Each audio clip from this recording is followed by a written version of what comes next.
Well, US President Joe Biden is still president for another 2 weeks, that is, and he is using his final days in office to cause more outrage.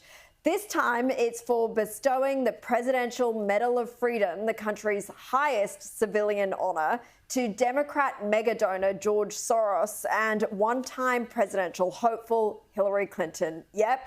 She championed democracy worldwide, and her nomination for president broke barriers and inspired generations.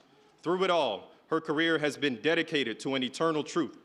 America's ideals are sacred, and we must always defend and live by them.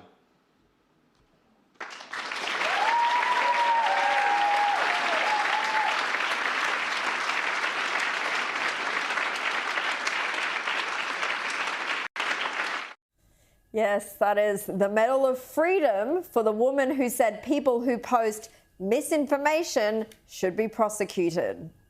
I also think there are Americans who are engaged in this kind of propaganda, and whether they should be civilly or even in some cases criminally charged is something that would be a better deterrence.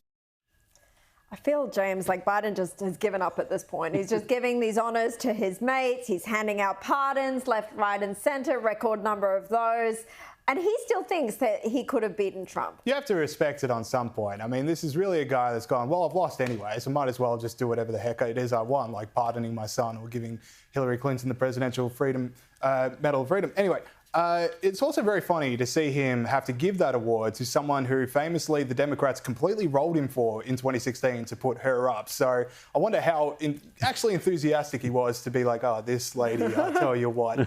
But the other part to me is this might be their last opportunity to hand out their awards for their favourite sons for some time. I think Trump's going to be in charge for 4 years. I think J.D. Vance is at the box seat for at least 4 years after that. It might just be a, hey, who might not be here next time we have a president? Like, we need to get this going pretty quickly because Trump's already measuring the curtains.